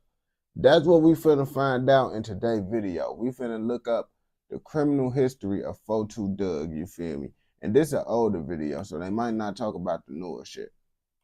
42 Dugg has definitely become one of hip-hop's biggest rising stars of 2020. The 25-year-old rapper from Detroit, Michigan, blasted onto the scene back in late 2018 after his song The Streets, featuring Babyface Ray, garnered some attention from hip-hop fans online. This ultimately caught the attention of Lil Baby and Yo Gotti, which led to 42 Dugg signing a collaborative record deal with both Lil Baby's 4PF Records and Yo Gotti's CMG label in early 2019. Ever since then, 42 Dugg has had just about back-to-back hits, with the most notable being the 2 features he had on Lil Baby's My Turn album. On the songs titled Grace and We Paid. Grace was the first song to reach the charts. You wanna know what's crazy? I don't even be listening to motherfucking 42 Dugg. Like, I feel like 42 Dugg damn near probably is raw, but I don't like his voice. And if I don't be fucking with the rapper's voice and shit, I can't be listening to their music. But that's just me. Some motherfuckers say I be tweaking with that shit though. And peaked at number 48 on the Billboard Hot 100 charts back on March 13th, 2020. The song has over 57 million views on YouTube at the time of this recording and has spent a total of 15 weeks on the Billboard charts. We Paid, the second smash hit by Lil Baby and 42 Dugg, also reached the Billboard Hot 100 charts and even peaked higher than Grace, reaching the number 10 spot on July 10th, 2020. The music video for We Paid is absolutely crushing it on YouTube, with almost 100 million views at the time of On game, you can at one point you couldn't go nowhere without motherfucking hearing that we paid on game. You couldn't hear that shit nowhere. Like everybody was playing that shit all the time. That shit was so annoying. I'm not gonna cap to you, man. But the song wasn't bad though. this recording. But even with all of this incredible success, 42 Dugg has faced several setbacks in life, with one of them requiring Dugg to spend 6 years in prison. Curious on what 42 Dugg did to get himself in that situation? Well, no, then tell we've us, got you nigga. covered. Here is an exclusive inside look at the criminal history of 42 Dugg. 42 Dugg was born and raised in the dangerous east side of Detroit, Michigan. Although 42 Dugg hasn't really given anyone much information about his life growing up, it was known that Dugg was extremely social and was very into partying. I ain't gonna cap to you, bro. Them short niggas always be lit. Like them short niggas, I don't know why, but them niggas just be wanting to be lit all the motherfucking time, man. Them short niggas always be trying to be lit no matter what. I think it's because they short though, I don't know. But despite the most likely harmless partying, Dugg unfortunately got himself caught up with the law back in 2010 after he was arrested for carjacking and felony firearms possession. 42 Dugg was only 15 years old at the time of his arrest. You see, I ain't gonna cap to you. Young motherfuckers just be doing dumb shit. I feel like every young motherfucker that damn near did some shit like that. But it's like, is you gonna keep doing that shit? That's the problem. Yeah, little man syndrome. You see what he said? But just because he was a minor doesn't mean that the court system gave him any breaks, because just a few months later, Dugg was found guilty of his charges and was sentenced to 4 years in prison. Now, due to the fact that he was only 15 years old, I kinda doubt that he was sent to an adult prison and was instead sent to some type of juvenile detention center until he turned 18, where he would then be sent to an adult prison for... Yeah, that's what 9 times out of 10. Basically, the only time they'll damn near send you to prison is if your ass to the adult shit is like you like 17. You like 17, finna be 18, they'll damn near send you. But for the most part, at that age, your ass ain't gonna get sent to that unless you, I don't know, I heard that down south shit, sometimes they be on that bullshit with motherfuckers. And they motherfuckers lock a nigga up in the adult shit. For the remainder of his sentence. That's just my theory, by the way, and is not confirmed at all. For all we know, he actually was just 15 years old, chilling with a bunch of grown men in prison. Anyways, while Dugg was nearing the end of his sentence, he ended up getting into a physical altercation with another inmate, which led to 42 Dugg getting sent to the hole aka solitary confinement.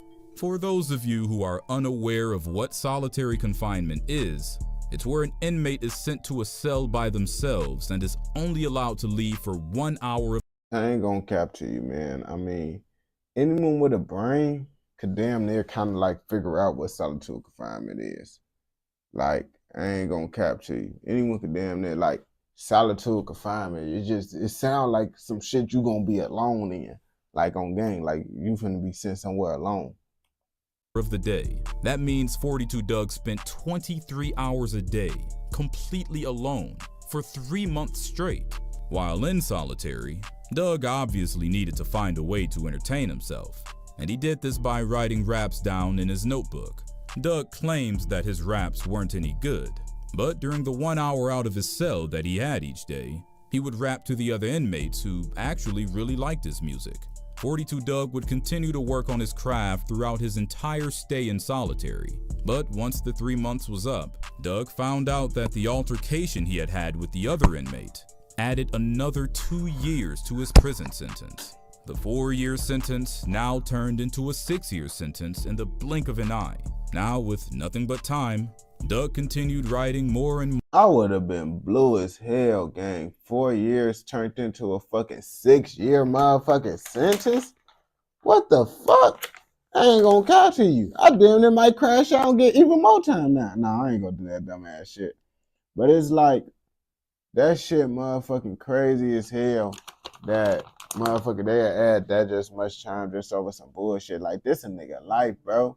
You just slapping 2 years like that ain't shit, bro. Like, oh yeah, fuck it, 2 years on game. Like, damn, nigga. Can a nigga get 2 years? Got them 2 years on house arrest or some shit, buddy? What the fuck? Damn, you doing a nigga like that? More, and had several raps written by the time he was released in 2017. Once 42 Dugg was released, he started to go to local recording studios around his area and eventually started to get the hang of recording songs in that type of professional environment. Several months later, Dugg ended up dropping 2 mixtapes during the summer of 2018, titled 11241 Wayburn and 11241 Wayburn Part 2. Shortly after, his song The Streets, featuring Babyface Ray, started to gain some attention online, which landed him in California, where he just so happened to meet Lil Baby while playing a dice game called CeeLo together. This simple game of dice ultimately led to a solid friendship. I ain't gonna bap to you, gang. I'm trying to think of a song that I can't even name a song by 42 Dugg that I know without a feature. I gotta think, cause I know some songs, but I got to, but I don't know, man. Between the two, and Lil Baby invited 42 Dugg to come to work on some music with him back in Atlanta just a few weeks later. During Dugg's time in Atlanta, he went to multiple studio sessions with Lil Baby, with one of them featuring a special and well-known guest, Yo Gotti. Gotti really liked what he heard and expressed interest in signing 42 Dugg to CMG. Lil Baby, you see, man, that's why they say, man, you never know what opportunities you'll get if you just go out into the world, man. A dice game literally got him signed.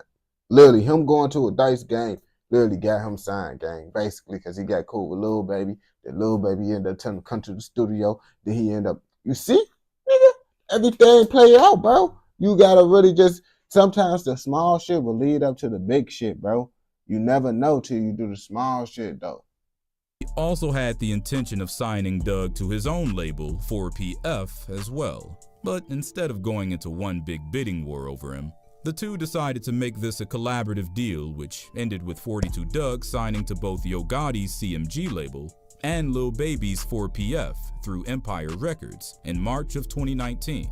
And for the rest of that year, Dugg was putting in a lot of work for both labels.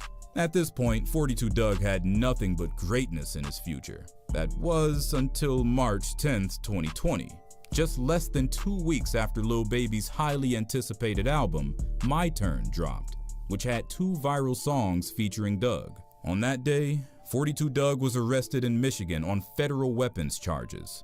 According to Detroit News, Back in November of 2019, federal agents received an anonymous tip that Doug went to Stoddard's Range and Guns in Atlanta and allegedly fired a weapon. Investigators ended up getting a hold of the surveillance footage from Stoddard's.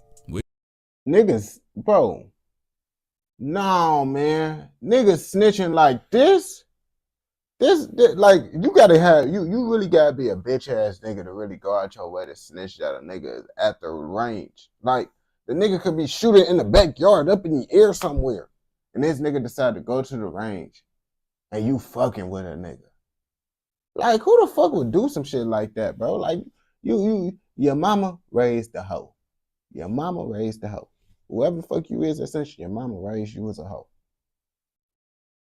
Which was enough evidence to arrest 42 Doug. For those of you who are unaware, Doug's previous convictions from back in 2010, when he was just 15 years old, made it so he legally cannot possess a firearm. It was also noted that once in custody, the authorities seized Doug's cell phone and found multiple photos of firearms, as well as large quantities of kush. They also allegedly discovered threatening text messages to an unidentified individual, as well as details about a Dodge Challenger covered in bullet holes being towed from Doug's house. He was temporarily held in a Michigan jail without bond as he waited extradition to Atlanta, Georgia, where the alleged crime took place. 2 days later, 42 Doug had a court hearing where the judge granted him a $10,000 bond, but federal prosecutors ended up appealing the judge's decision and unfortunately won. This caused Doug to dick eating. They just wanted to see a nigga down, bro. How the fuck, like, bro, like, you that much of a sorry, goofy motherfucker, bro? Like, damn, bro, y'all just extradited this nigga. Whatever the fuck y'all had the nigga do. The nigga win the shit to get a house arrest, and y'all appeal that shit. Like, damn, bro. Like, I thought the justice system was supposed to be knowing what the fuck they supposed to be doing.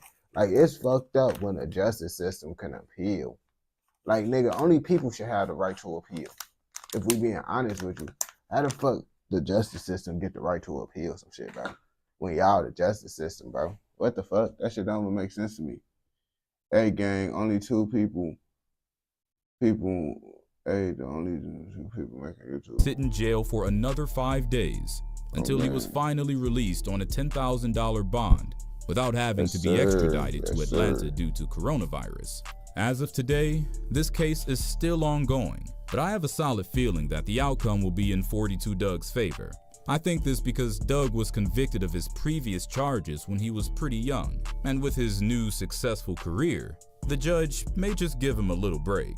I'm not saying he'll get off completely, but maybe some supervised monitoring instead of jail time. But once again, this is just my own personal theory. Since his release on March 17th, 2020, 42 Doug's career has not slowed down whatsoever. He's amassed hundreds of millions of streams of his music, and was even trending on Twitter just a few days ago. Doug is also free to travel, despite being out on bond, and has posted multiple pictures and videos of him on social media, buying extremely lavish and expensive items, such as jewelry from Icebox in Atlanta, and one-of-a-kind shoes from Cool Kicks in Los Angeles. I ain't gonna cap to you. I feel like every nigga, bro, once they get that money on, bro, they ass most definitely going to Icebox. Icebox on game. But Icebox, I ain't gonna cap to you. Icebox be finessing niggas, bro. Y'all niggas be getting finessed. Spending that money, I was reacting to a video. They told King Von motherfucking $35,000 wasn't enough for some earrings. I would have smacked the fuck out of them motherfuckers in that bitch. I can't go in the Icebox. I'm gonna be mad as hell, bro. They ass me tweaking. Overall, things are looking extremely good for 42 Doug, and I can't wait to see what he does in the near future. Hopefully his case gets put behind him as soon as possible, so he can focus 100% on furthering his career. Well, there you have it, the entire criminal. Bro, I ain't gonna cap to you. His criminal history not even that bad for real. Like, he did his shit when he was young, you feel me, tweaking, but he haven't been tweaking since he got older for real. Like, of course niggas be tweaking, But his ass ain't tweaking like, you know, NBA Youngboy and all them other motherfuckers who really be tweaking. Like, them niggas is fucking tweakers. They tweakers for real. But folks who Doug ain't ready. He actually got his life together. Seem like he on a good track, man. He got out of jail. I hope his ass don't get back on the bullshit that his ass, you know, was doing back in the day and shit. But if you watch this video all the way through, I know your ass gonna fuck with another motherfucking video. So go watch another motherfucking video. Don't forget to like, comment, subscribe, turn on post notifications so you never miss out on any content like this. Go! Now we finna work to some more shit on game. React to some more shit. Oh yeah, ain't no frames dropping, no none of that shit. Oh shit, man. This bitch, man.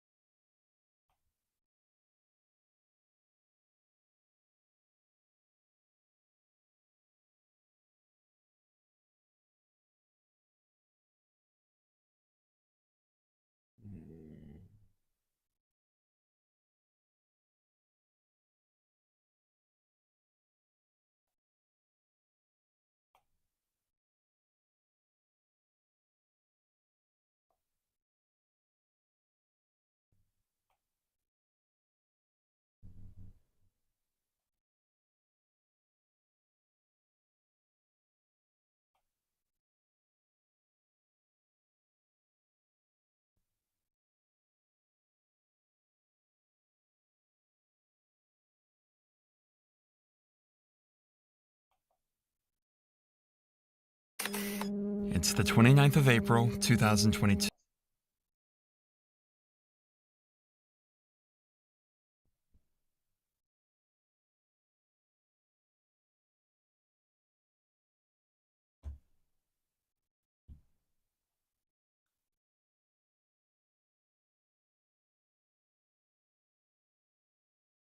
This some crazy shit. Fuck, damn it.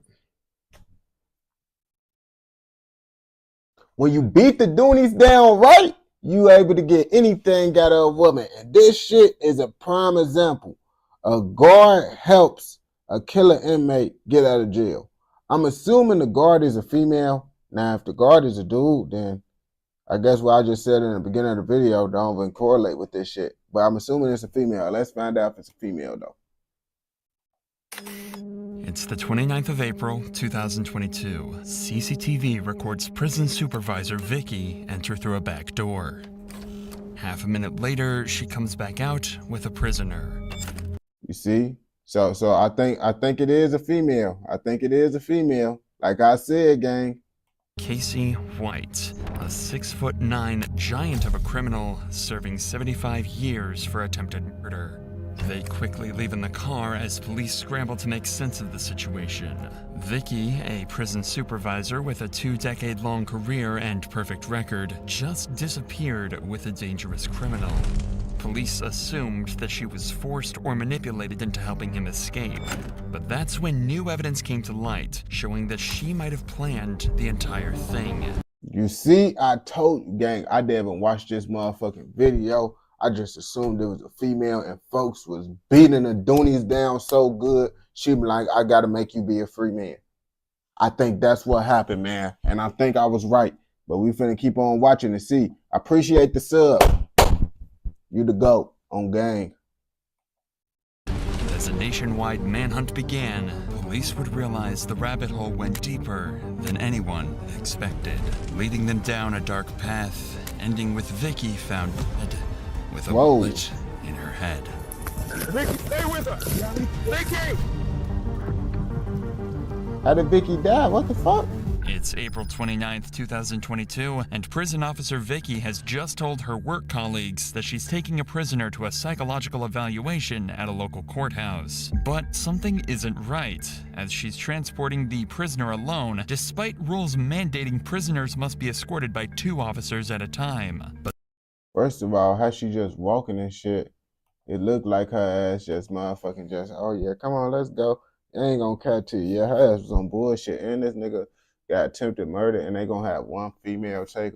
That shit don't even sound right, bro. On gang. But because of her senior position as a supervisor, nobody stops her. And it would be 6 hours before police realize that Vicky and the prisoner are never coming back. Desperate for clues, police start looking into the man that Vicky escaped with. It was Casey White, a man serving 75 years in prison for domestic violence, home invasion, murder, and brutally attacking a man with an axe. Whoa, whoa, whoa, whoa, whoa, whoa, whoa, whoa, whoa. Folks says that nigga needs to stay in jail. What the fuck? Shorty, I know he ain't fuck you that good. I know he ain't fuck you that good, Shorty. Like, I could have fucked you better and you could have got me a Hellcat if you want to do some wild ass shit. Like, you should have just hit me up. I could have beat the Doonies down. You could have got me a Hellcat. And like, you feel me? And it wouldn't be as much of a risk of what you just did with this nigga. Because this nigga just fucked up your whole life. I just would have fucked up your credit. You feel me? Like, come on now. And I would have gave you good, you feel me? Just, you feel me? Come fuck with a nigga. Your ass probably in, oh no, they said she died. Fuck. Damn. But there was one crime that stood out to police even more. 7 years prior to this, Casey had abused and manipulated his then-girlfriend to a point where she tried to escape from Casey's vicious hands. After they successfully made it to her friend's house, Casey would break into the house with 2 guns and full intent to murder them both. Luckily, they both escaped and survived his vicious attack. But that's when Casey fled the scene and began a series of carjackings across several states, until finally getting into a tense standoff with multiple police officers. So Birdie think this shit GTA. He think this shit a game. All right, Birdie think this shit a game. I already see how he gotta have a mental problem or some shit, bro. Or he off of drugs or something. Casey, put the gun down. Let me see your hands, man. Put the gun down, Casey. Put the gun down, bud. Casey, put the gun down. Just relax a little bit. Trophy is that? Tell her to watch this. Hey, Casey. Yes, sir. I will get you a sun drive if you'll be still. Just be calm. You don't ain't got no more gun on you, dude. No, you got to fucking that. It's unusual, but the cops rolled a drink and a pack of cigarettes towards Casey, hoping this would calm him. I ain't gonna capture you. I was finna say, why they being so nice to folks, bro? They saying, so you don't got a gun, so you don't got this. Like, what the fuck? Oh. I know what the fuck going on with this bitch, man. Hold on.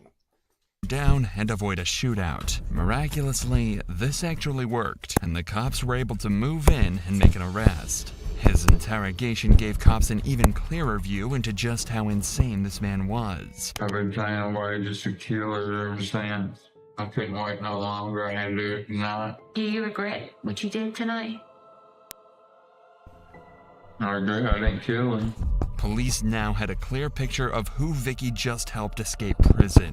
But how does Vicky fit into all of this? She works at a completely different prison, and there's no plans for Casey to ever see outside these walls again.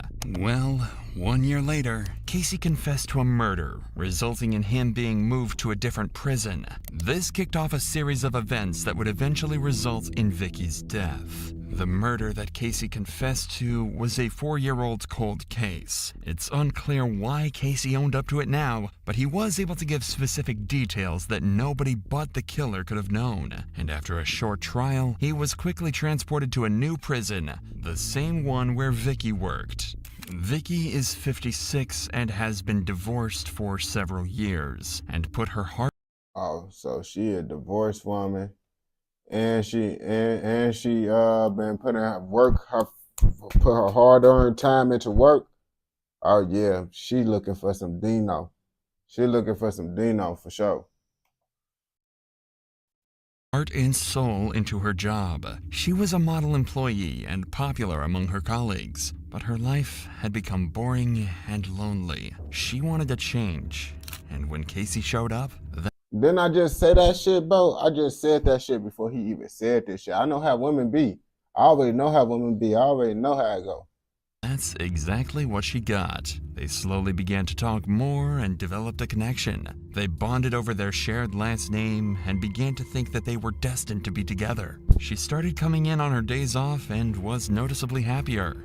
Despite having a great life on paper, Vicky had become enchanted by her feelings for Casey and was ready to throw it all away to be with a dangerous criminal. But how can this happen? Well, it turns out it's not as rare as you might think. Some people are attracted to dangerous people. They know they could kill them at any moment, but feel special knowing that they choose not to. On top of that, Vicky had started to feel trapped in her day-to-day life and as though she had nothing to live for. If she could make a break with Casey, it'd at least be exciting. You see, I ain't gonna cap to you. Women, bro, they be loving the thrill of that shit. And I know this shit for a fact, bro, because look, I used to be a little bit more well. I used to be speeding, tweaking, riding around with guns. I don't do that shit no more. A girl gonna say, I'm boring. I ain't the same like I used to. Bitch, I'm not stupid. I'm not a fucking junkie no more. So that's not fun no more? What the fuck be wrong with you hoes? Literally. I'm telling you, bro, the bitches like this shit. They want you to be on that dumbass shit. On game, that give them a thrill. Even if it did mean throwing everything away. While Casey was serving at Lauderdale, Vicky allowed him unrestricted access to parts of jail that prisoners aren't normally allowed to see, including areas that aren't covered by security cameras. Many speculate this is where the pair were intimate with each other and formed their plan to escape. Even at this point, Vicky still had no idea that this would turn out to be the worst mistake of her entire life. 3 days before their escape... I mean, honestly, let's be real.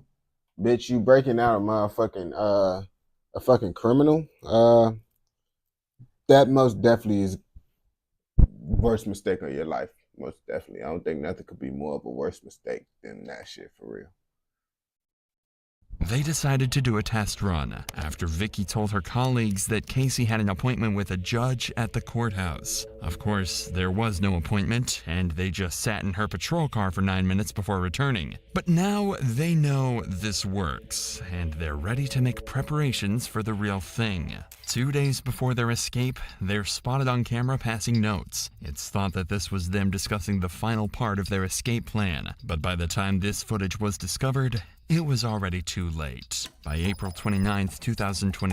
I mean, that's how it be with the cameras, bro. Like, cameras is not really meant to, like, you know, look at them bitches live. I mean, of course it is to look at them bitches live, to see live action shit. But most of the time, the camera's use is so you can go back and replay that shit, because everybody ain't gonna just be looking at a camera like, oh yeah, some shit finna happen, I ain't know it. Hell no, bro. That's why I be like, bro, if you got a camera and you don't got no storage on that bitch that where you can replay it, it's not even no point of having a camera. I ain't gonna lie to you. You might as well just get up and look with your eyes. Fuck is you talking about? Everything was in place, and they're ready to make their escape. As Vicky holds a senior post at the prison, she has certain powers that she's about to take advantage of. She arranges to send 12 inmates and 5 deputies to court on the day of the escape, leaving her as the last remaining officer in the prison with transport privileges. She then tells her bosses that Casey has to be taken for a mental health evaluation. You see, she planned this bitch all the way through. And I bet you she did all the planning with her stupid ass. She not that stupid, but she pretty stupid. She did all the planning for sure. I ain't gonna bap to you.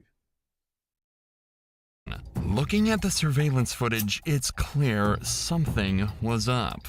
Vicky has her firearm with her, something that is strictly forbidden inside the prison walls. She's also walking in front of Casey instead of behind him, showing she trusts him not to harm her. By helping Casey to escape, esteemed prison officer Vicky has thrown everything she had away, and in one pivotal moment has become a criminal. Vicky's always been a good girl I went to school with. It's gotta be. It be the good girls, gang. They the ones that be liking that thrill, gang. I'm trying to tell you, bro. I'm trying to tell you, bro. Shit is real. Shit really be real, gang. Y'all don't know, bro. Other people were involved, and Vicky's just a scapegoat. You knew her, you loved her.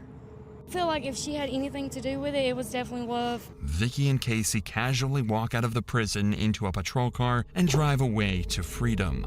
It took 6 hours before anyone noticed they're missing. That's because she got that power. That's because she got that motion. If she didn't have that motion, motherfuckers would have found out that she did that shit soon. Prison calls the courthouse to see what's taking so long. They're told that there is no appointment, and they come to the horrible realization that Casey has made a break for freedom. To evade the authorities, they quickly ditch the patrol car and flee the state, and the cops now have no clue where they are, where they're going, or how to find them, marking the start of an 11-day manhunt that will span the nation. On day one of Vicky and Casey's escape, the cops try to find clues at Vicky's home, but she's nowhere to be seen.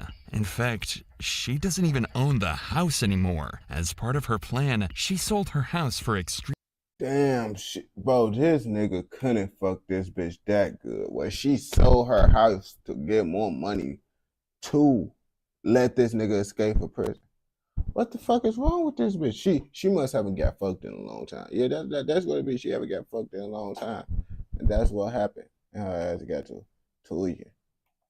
Extremely cheap. With the money, she bought vehicles, guns, and most suspiciously, men's clothing. This is the first indication the cops have that Vicky doesn't intend on coming back and is ready to start a new life with Casey. Things don't get any better for detectives when the patrol vehicle they used to escape is found abandoned at a local shopping mall. And even worse, there's no surveillance footage covering that area of the parking lot, so they don't even know which direction they went. But on day 2 of the manhunt, a tip-off from her family blows this case wide open, as it's revealed Vicky has been renting a storage unit. Police are able to locate the storage unit and discover that she was renting it with a burner phone. But despite their best effort to track this new number, you see they going against the police, so she already know all the ins and outs, how they gonna be looking, what they gonna be looking for. So she already know the loopholes to get around this shit to make them have to do the most looking possible. Like they really gotta search for her because it ain't like no normal nigga that think they know some shit off of watching a couple body cam footage and shit. She really know what the fuck going on and what they looking for. Cops came up with nothing, but the existence of this new phone is the first solid evidence that cops have showing Vicky planned this all along and was actually a willing participant instead of a hostage. Did you get the sense they were actually doing this together? He was not forcing her in any way. Right. Duh, bro, what the fuck? It ain't no way it could have been a hostage situation with the way they walked out. Like, let's use your head. It's no way, because if she really was scared of him, she wouldn't have let this nigga leave out the jail. She would have kept that nigga inside his cell. Right. No, he was not forcing her. It was a mutual relationship. You'd think that this would help the investigation, but things only get more insane and confusing from here on out. After realizing that they're essentially back to square one, the cops return to the shopping mall where they found the abandoned patrol car and decide to comb through all of the surveillance footage from the days leading up to the event. That's when they spot Vicky a few days before the escape, parking a car in a nearby parking lot. And this isn't her usual car either. It's one she bought only a couple days earlier, a 2007 Ford Edge that the cops quickly realized had to be their getaway vehicle. But when police went back to the parking lot and the supposed getaway vehicle was still there, they realized that Vicky had left a decoy. Ooh, this bitch is smooth. This bitch is too smart to be doing this dumb ass shit, bro. She is cold. I told you, she cold. She cold as hell with it. She raw as hell with it. Police had just lost their only clue, while giving Vicky and Casey a 5-day head start.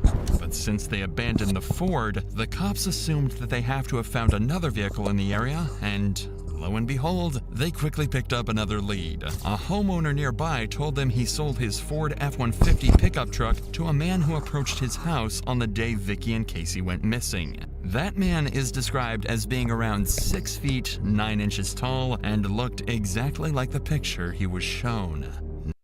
Why would she have him get the car though? Why would she do that? That wouldn't make sense though. I don't know. Why would she have him get the car? Unless she just didn't want nothing connected to her name with the car that they're escaping with. Now all they have to do is find that Ford F-150 and bring this manhunt to an end. And thanks to another lead, they're closing in. On day 6, the owner of a car wash in Indiana noticed something strange. A Ford F-150 had been parked in one of the cleaning bays for an unusual amount of time, and he suspects this vehicle has been abandoned. Unfortunately, this is before a search was initiated for the truck, but something's still not right. This pickup truck is far too nice to have been dumped by anyone sane, and the owner quickly grew suspicious. In order to find out, he checks out the car wash surveillance footage, and what he finds will help the cops finally capture their 2 fugitives. That's Casey getting out of the pickup, and he's acting very strangely. He's waiting for Vicky, and she's in that car driving just out of shot. When Casey gets in the new vehicle, leaving their pickup and driving off, the owner knows they're up to no good. So this bitch just wasting money. She wasting money at this point. Why the fuck is you buying cars and shit just to motherfucking leave them bitches? Like, you got this much money? Why are you wasting this much money? Because you're gonna need hella money to escape. Like, you gotta have money to escape and be on the run forever. And calls 911. There's a truck been sitting in my bay since yesterday at 3 o'clock. I looked at my cameras and the guy's kind of suspicious. It's a Ford F-150 4-door truck. It's blue in color. It's got Tennessee license plates on it. And I've got him on camera. The next day, cops arrive at the car wash and initiate a search of the truck. Is it returns to a Dodge? Yep. Yeah, that's fine.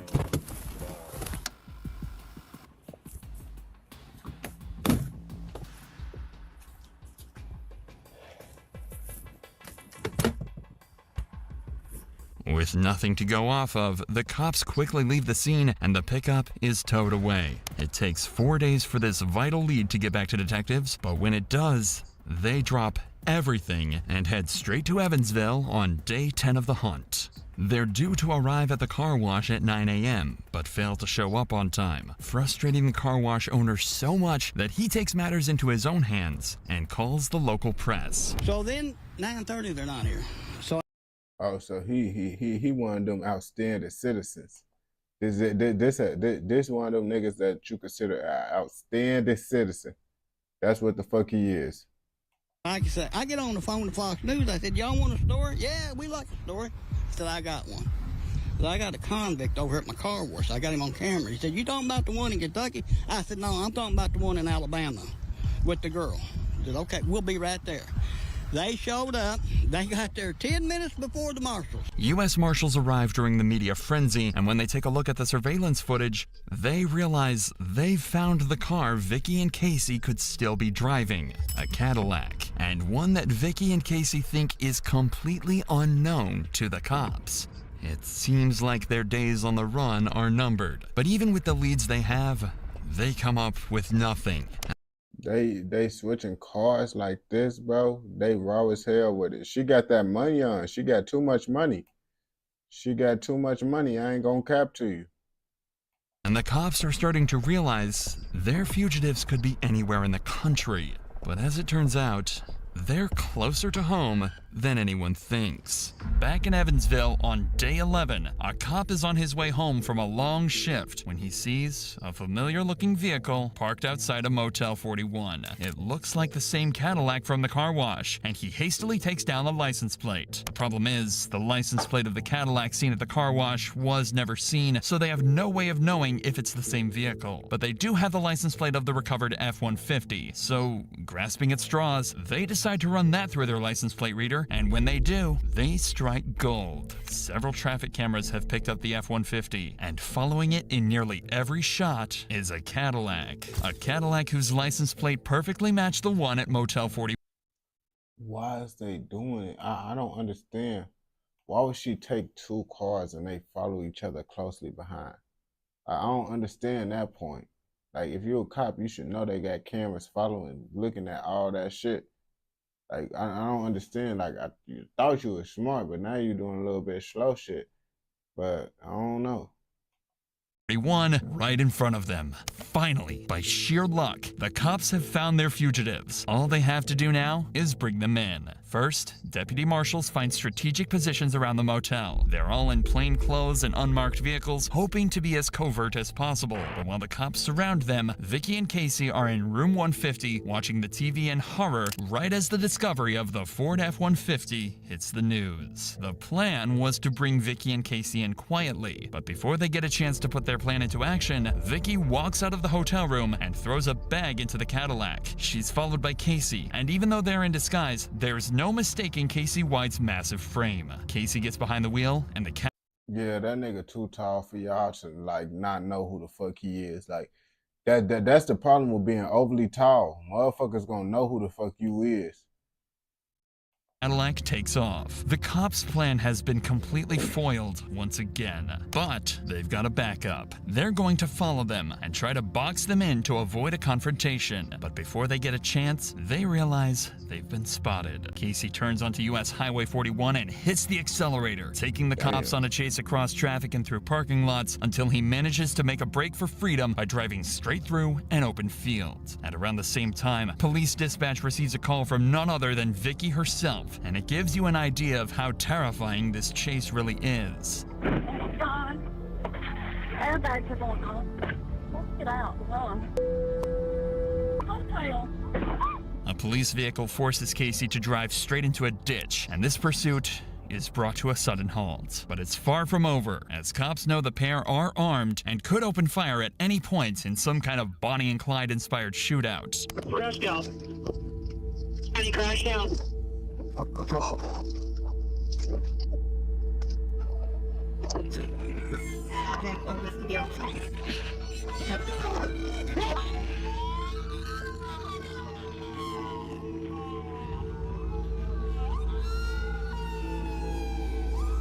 Man, what happened?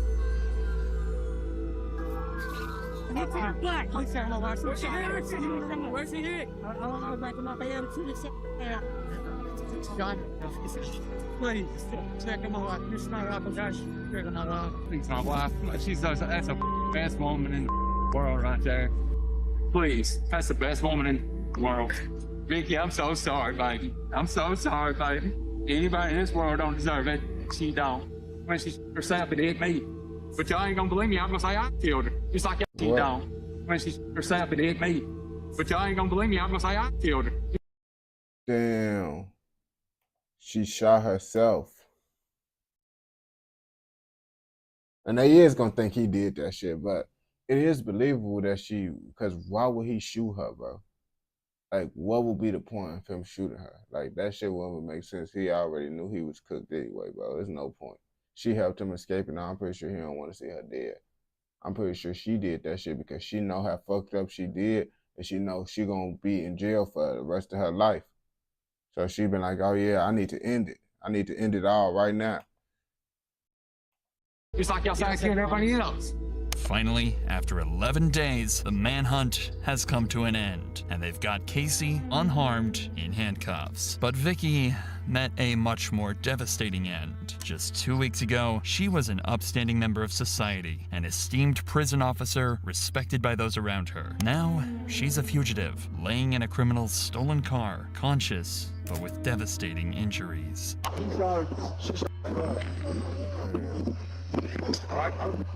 David, she good to him? No, she's good. She's still got it in her hand. Yes, she's got it in her hand. There's medic right here, medic. Get back! Still in her hand? Yes, it's in her hand. Still breathing. I gotta break this center up here. They thought the medics to get back. Well, I think we can reach in and get the gun. That'd probably be easier in the windshield. See, this how motherfuckers be dying right here. How the fuck y'all ass gonna tell the medics to get back? I appreciate the sub. How the fuck y'all gonna tell the medics to get back? This how niggas be dying, man. Oh, see if it'll open. Good idea. We got cover? Yeah. It's opening. It's opening. You got me? Yeah. You gotta go for the gun first. All right, pull me out. All right, I got it. She's been shot in the head, and Casey claims she took her own life. When cops get a better look, they find her finger is still on the trigger of the gun. Later that day, Vicky was pronounced dead in a nearby. That's what I was saying, bro. I knew for a fact that she killed herself, bro. And I didn't even like, cause it's like she know that she fucked up. Like what she did, she just realized it's over with, and she don't even want to live no more. By hospital. We'll never really know what the two had planned for their life together after their escape. Whether they wanted to go off the grid and settle down, or live the rest of their lives on the run. Well, it turns out, Casey never planned to keep Vicky around at all. He described her as a liability, and someone that didn't have the mind for this sort of thing. It's likely that she would have been ditched shortly after this point, or killed by Casey anyway, as he was. No, I feel folks that's probably just would have tried to disappear on her ass. Be gone. She ain't gonna never see his ass again. You feel me? But I don't know. I could be wrong. Was found guilty of first-degree prison escape and sentenced to life behind bars. He'll be 98 years old before he gets a chance at parole. So this terror of a man will likely be off the streets until. Yeah, he over with forever. It ain't no coming back. That was his one. He wasn't gonna get out anyway, so he just wanted to get a little bit of freedom real fast. You feel me? Get out before, you know, he finished the rest of his life up in there. You feel me? But if you watch this video all the way through, I know your ass gonna fuck with another motherfucking video, so go watch another motherfucking video. Don't forget to like, comment, subscribe, turn on post notifications so you never miss out on any content like this. Go! All right, I gotta hop off live.